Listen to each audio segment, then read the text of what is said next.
Hello everyone, आप सभी का स्वागत है मेरे चैनल पे। रेडी हो जाओ मेरे साथ एक अनफॉरगेटेबल एडवेंचर पे जाने के लिए।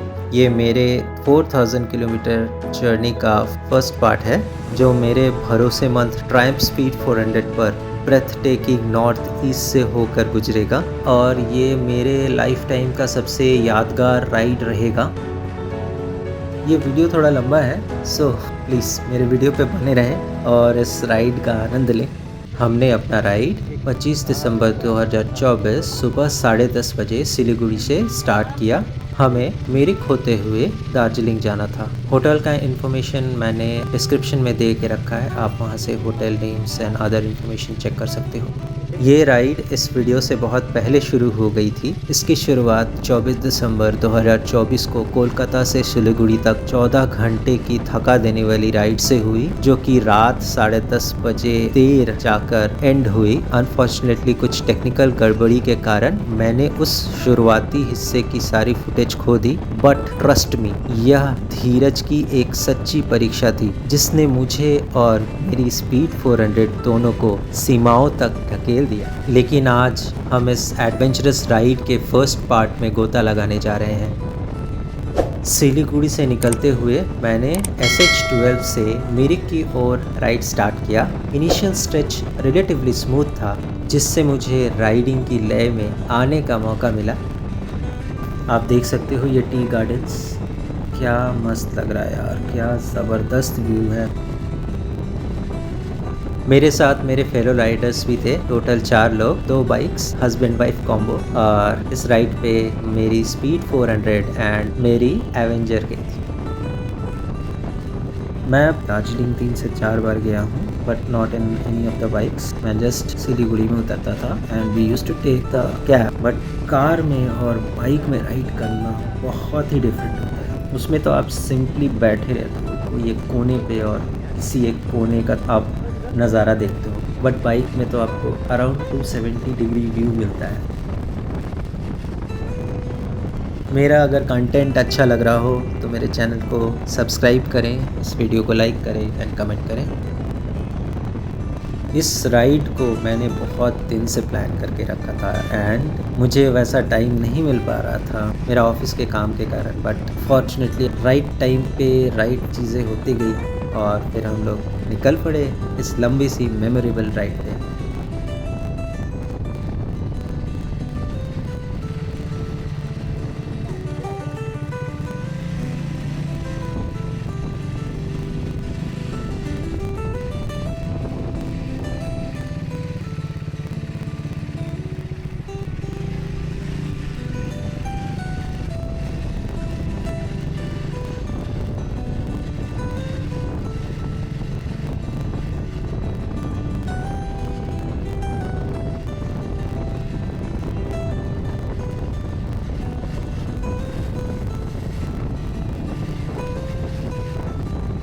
थोड़ा वर्क प्रेशर के कारण मैं इस वीडियो को बहुत दिन बाद रिलीज़ कर पा रहा हूँ, क्योंकि I did not get time to edit the video. But yes, whenever I get time I will share the videos with you guys. Experience था और मैं कहाँ कहाँ गया नॉर्थ ईस्ट में, कि मुझे कितना माइलेज मिला इस ओवरऑल राइड में। It will be very informative for you guys, तो मेरे आने वाले इस सीरीज़ में बने रहिएगा।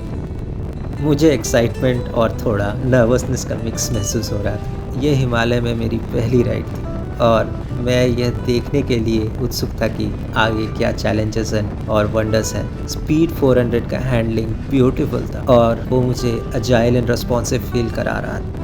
हाँ, मैंने राइड करने से पहले अपनी बाइक को अच्छे से सर्विस कराया था। एवरीथिंग वाज चेक्ड, कुछ भी प्रॉब्लम था वो मैंने ऑलरेडी बोल दिया था। इंजन ऑयल वाज चेंज, क्योंकि मुझे पता था I had to cover around 4000 kilometre, so I had to put a new oil so that मुझे इन बिटवीन राइड्स में कोई सर्विसिंग ना करना पड़े।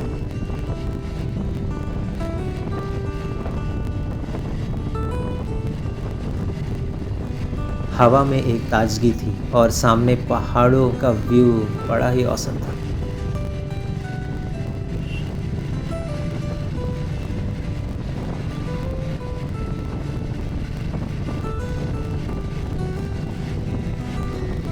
ऐसी बहुत सारी राइड्स आएंगी और मैं अपना एक्सपीरियंस अपने स्पीड वॉरंटी के साथ ज़रूर शेयर करूँगा आप सभी के साथ, so that it will be helpful for you guys.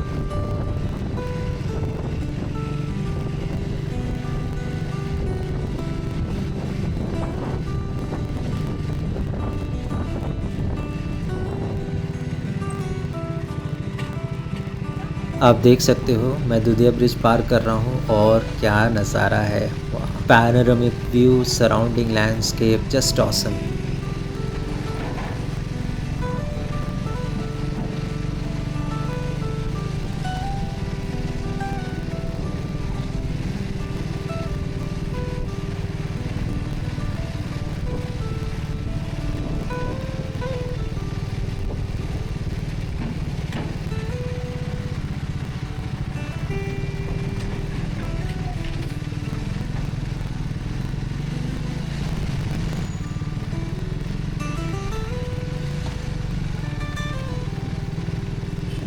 रास्ते में चलते चलते कितने सारे टी गार्डन्स देखने को मिल रहे थे। कैमरा में वैसा कैप्चर नहीं हो पाया है, बट राइड करते समय वो बड़ा ही मस्त लग रहा था। वो फीलिंग बड़ा ही मस्त था।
एक जगह तो देखो, मैं तो पहली बार हेयर पिन बेंड्स पे अपना बाइक टर्न करा रहा था।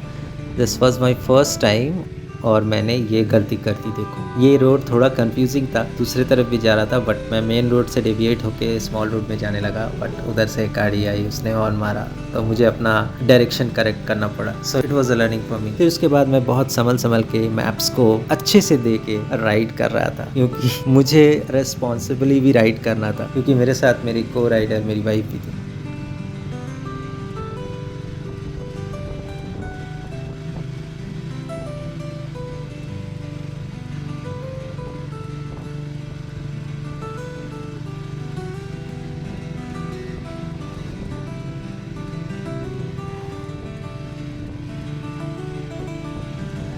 मैंने अपने इस सबसे लंबे फर्स्ट राइड में बहुत कुछ सीखा, जिसमें कि लगेज मैनेजमेंट, कितने बजे निकलना है, क्या क्या चेक करना पड़ता है राइड स्टार्ट करने से पहले। इसका एक यूनिक एक्सपीरियंस मिला मुझे, जो कि मेरे लिए बहुत ही ट्रांसफॉर्मेटिव था। मैं अपने पूरे दिल से सभी को रिकमेंड करता हूँ कि वो एक एडवेंचरस बाइक राइड अपने लाइफ टाइम में ज़रूर करें। इसके अलावा आप देख सकते हो रास्ता भी कमाल का था, एकदम स्मूथ सड़कें और बहुत ही सुकून भरा सफ़र, खासकर जब आप पहली बार इस जगह से राइड करके जा रहे हो।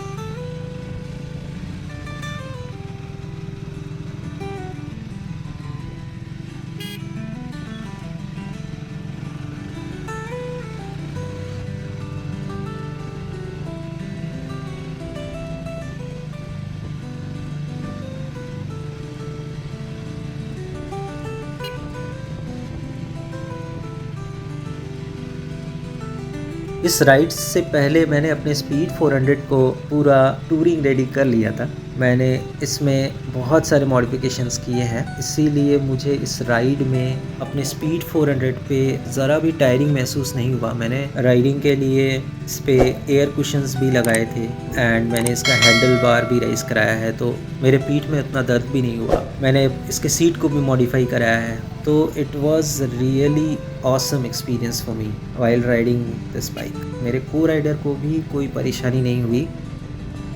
मैं मानता हूँ स्पीड 400 छोटी बाइक दिखती है एंड हैवी, बट अगर आप उतने बल्की नहीं हो then you can manage with the 2 person. जैसे कि हमें मीडिया में सुनने को मिलता है कि 2 पर्सन में स्पेस बहुत कम हो जाता है। Yes, you can feel that, but if you are not that bulky then you can easily manage in this bike.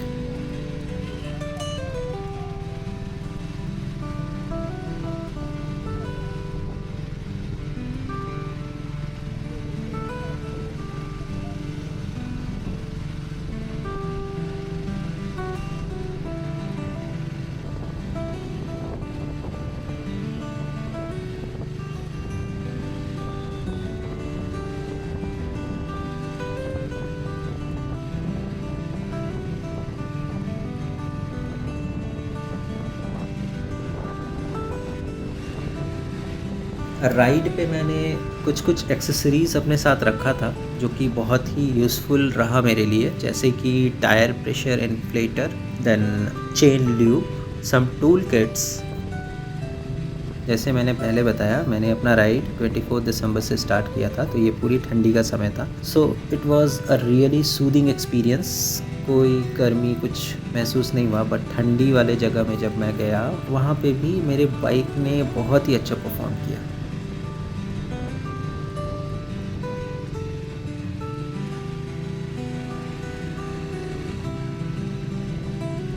Winter में अगर आप राइड करने जा रहे हो तो आपको विंटर ग्लव्स लेना बहुत ज़रूरी है, वरना आप बुरा फंसोगे। मैं इस राइड पे नॉर्मल राइडिंग ग्लव्स लिया था जो कि मोस्टली वेंटिलेटेड रहता है, तो उसमें तो मुझे बहुत प्रॉब्लम हो रहा था। ठंडी से हाथ एकदम जम जा रहे थे, तो मुझे इंजन पे बार बार हाथ रखना पड़ रहा था। मैं और आगे बढ़ता हूँ तो मुझे और ज़्यादा फील होता है। इसी के चक्कर में दार्जिलिंग में हम लोगों ने लेदर ग्लव्स लिया, उससे लगा कि लेदर ग्लव्स से ठंडा नहीं लगेगा हाथ में, but it did not work at all. तो वहाँ पे पैसे वेस्ट हो गए। नेपाल बॉर्डर पे भी जब हम लोग गए थे, वहाँ पे भी हम लोगों ने एक पतला सा ग्लव्स लिया था जो कि राइडिंग ग्लव्स के भीतर पहन सकते हैं। We thought that it will work but it didn't. So बहुत प्रॉब्लम हुआ रिटर्निंग के समय। तो please keep in mind that whenever you are riding in winters you have to have a winter gloves with you.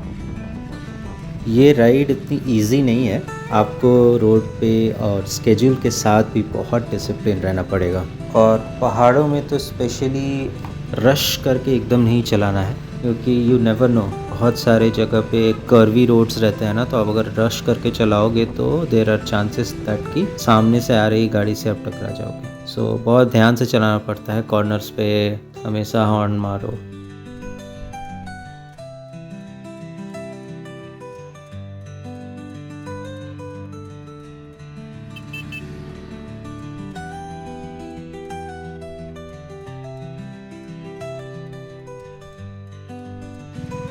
और ये windshield जो मैंने लगाया है अपने स्पीड में, ये भी बहुत हेल्पफुल रहा मेरे लिए, क्योंकि मेरे जो टेस्ट एरिया में जो भी हवा पहले या फिर हवा का थ्रस्ट आता था वो बहुत बहुत ज़्यादा कम हो गया है। अब वो हेलमेट से होके गुजरता है। तो अब एक कंसर्निंग चीज़ आप अगर देख पा रहे होगे, इसके 2 रॉड्स निकले हैं, जो कि मेरे फेलो सब्सक्राइबर्स कमेंट्स में मेंशन कर रहे हैं कि ये बहुत ही डेंजरस हो सकता है in case of any hazard. हाँ, दैट इज़ करेक्ट, मैं भी ये एक्सेप्ट करता हूँ, but there were no other options for me at that point of time.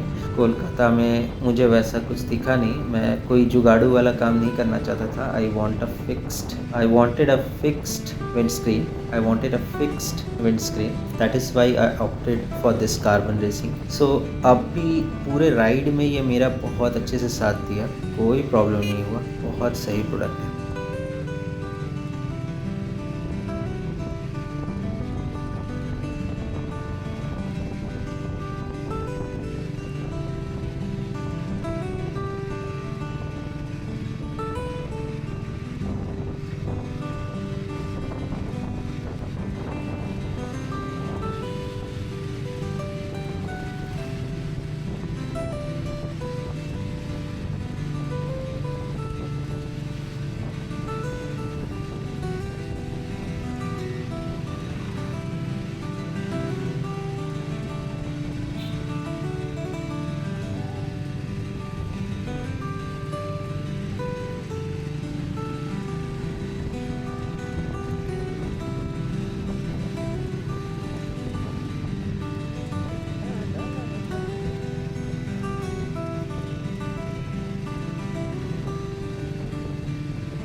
हम लोग मिरिक टाउन 1:33 तक पहुंच गए थे और पहुंचते पहुंचते हम लोगों ने देखा बहुत अच्छा खासा रश था।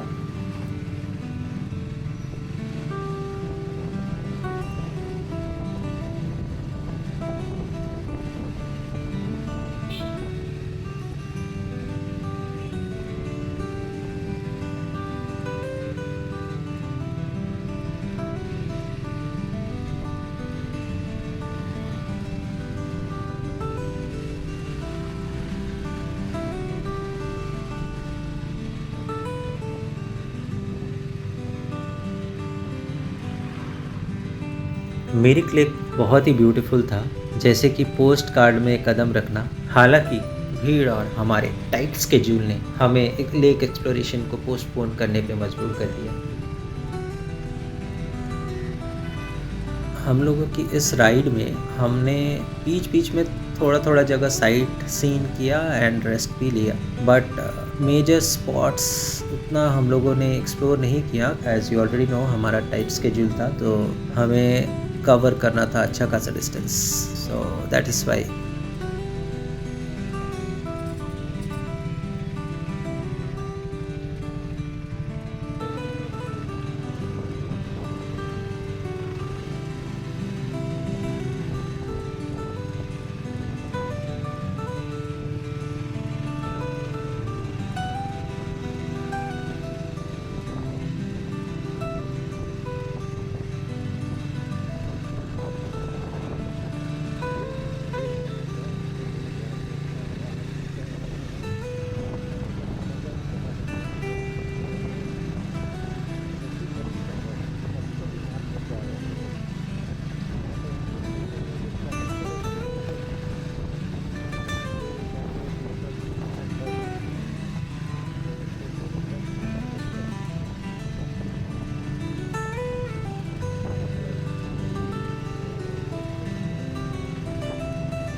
हम लोग बहुत देर से राइड कर रहे थे तो हमने ब्रेक लेने के लिए मिरिक नहीं चुन के उससे थोड़ा आउटसाइड एरिया चुना जहाँ पे भीड़ भाड़ कम हो। आप देख सकते हो रोड्स कितना ब्यूटीफुल दिख रहा है, टी गार्डन्स दिख रहे हैं रोड पे, ज़बरदस्त। सो ऐसे ही थोड़ा आगे जाते जाते हम लोगों को गोपाल धारा टी स्टेट का एक स्पॉट मिला। वहाँ पे हम लोगों ने अपने बाइक को रेस्ट दिया एंड हम लोगों ने टी गार्डन एक्सप्लोर किया। आप देख सकते हो ज़बरदस्त दिख रहा है। फिर थोड़ा रेस्ट करने के बाद हम लोग गोपाल धारा टी स्टेट से नेपाल बॉर्डर की तरफ निकल पड़े पशुपति मार्केट के लिए।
ये एक छोटी लेकिन एक्साइटिंग राइड थी जिसमें नैरो वाइंडिंग सड़कें थी which tested my riding skills frankly speaking. Pashupati market जाने के लिए हमें सबसे पहले Indian and Nepalese customs office में अपने मोटरसाइकिल्स को रजिस्टर कराना पड़ा, जिसमें कि लगभग 30 मिनट्स लगे। एक बार पूरा होने के बाद हम नेपाल के बाजार में पहुंचे, जो कि संस्कृतियों के अनूठे मिश्रण को दर्शाता था। हमने उस मार्केट से सिर्फ कुछ ग्लव्स खरीदे और विंटर कैप्स।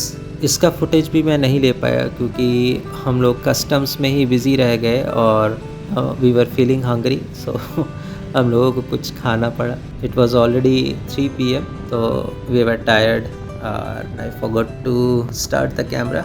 अब ये आप फॉरेस्ट देख सकते हो, इसे रंगभंग कॉमन फॉरेस्ट बोलते हैं। सो इस रोड के लेफ्ट साइड में नेपाल है और राइट साइड में हमारा इंडिया। ये जो रोड गया है ये इंडिया के भीतर ही पड़ता है, बट प्रॉब्लम ये है ना, अगर आप गूगल मैप्स में अगर सर्च करोगे तो ये रोड पे कभी भी डायरेक्शन नहीं दिखाता है, दूसरे तरफ का रोड से दिखाता है, क्योंकि ये इंटरनेशनल बॉर्डर के साइड से जा रहा है ना, तो गूगल मैप्स का ये इशू है। Google Maps will not work in this region. ये रोड के नज़ारे आप देख सकते हैं, बीचों बीच रोड और उसके दोनों साइड्स में लंबे लंबे पाइन ट्रीज।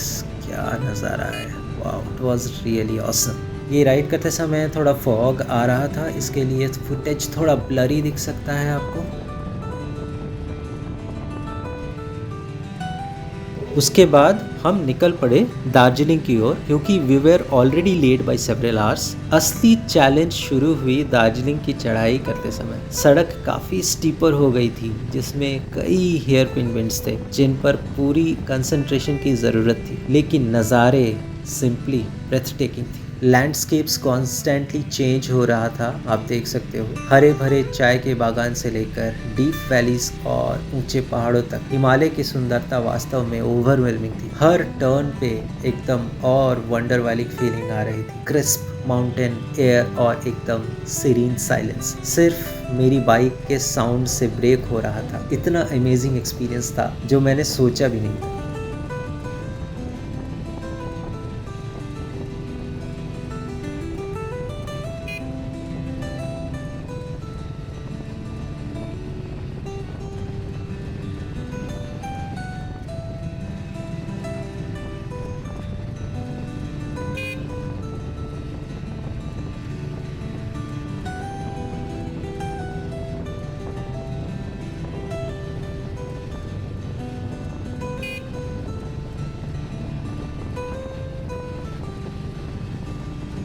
अनफॉर्चुनेटली घूम से पहले मेरा एक्शन कैमरा ने ब्रेक ले लिया, तो दार्जिलिंग से फाइनल स्ट्रेच का फुटेज नहीं है, बट बिलीव मी, व्यूज़ उतने ही स्पेक्टेकुलर थे। मैं दार्जिलिंग अराउंड 6 PM पहुंचा और वो एकदम अलग दुनिया थी। शहर क्रिसमस सेलिब्रेट करने वाले टूरिस्ट से फुल पैक था। दार्जिलिंग में क्रिसमस सेलिब्रेट करना एक इनक्रेडिबल एक्सपीरियंस था। टाउन म्यूज़िक, लाफ्टर और फेस्टिव चीयर्स से अलाइव था।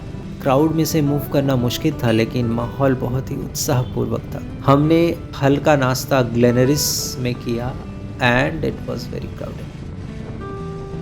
चलाते चलाते रात हो गई है, आप देख सकते हो। मैंने फॉग लाइट ऑन कर दिया है। मेरा फॉग लाइट ज़बरदस्त परफॉर्म कर रहा था इस टेरेन में।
अब यहाँ चीज़ें थोड़ी रोमांचक हो गई। हमें सिलीगुड़ी अपने होटल में वापस लौटना था। सो हम दार्जिलिंग से अराउंड 8:30 पीएम निकले, जो बहुत लेट स्टार्ट था हमारे लिए। रात में माउंटेन्स में राइड करना जनरली रिकमेंडेड नहीं होता है, रिस्की होता है और विजिबिलिटी लिमिटेड होती है, बट हम लकी थे, फॉग नहीं था और प्रैक्टिकली रोड हमारे लिए ही था। वो एक इंटेंस और थ्रिलिंग एक्सपीरियंस था। हमने 63 किलोमीटर्स सिलीगुड़ी वापस कवर किया और वो एक डेयरिंग राइड थी। हम होटल अराउंड 11 पीएम पहुंचे। वो एक लॉन्ग और चैलेंजिंग डे था, बट हमने कंप्लीट किया और वो एक अनफॉरगेटेबल फर्स्ट डे का परफेक्ट एंड था। 110 किलोमीटर से ज़्यादा डिस्टेंस कवर किया उस दिन हम लोग, सबसे ब्यूटीफुल और चैलेंजिंग टेरेंस में। और guess what, this is just the beginning of my north east adventure. तो ये मेरे 4000 किलोमीटर के नॉर्थ ईस्ट एडवेंचर का पहला पार्ट था। यह एक ऐसा दिन था जो स्टनिंग लैंडस्केप्स, चैलेंजिंग रोड्स और अनफॉरगेटेबल एक्सपीरियंसेस से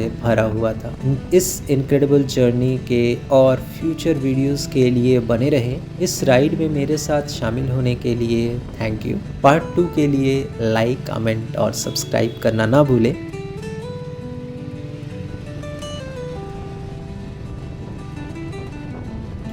जहां राइड नॉर्थ ईस्ट में और भी आगे बढ़ती है। Ride safe and I will see you soon.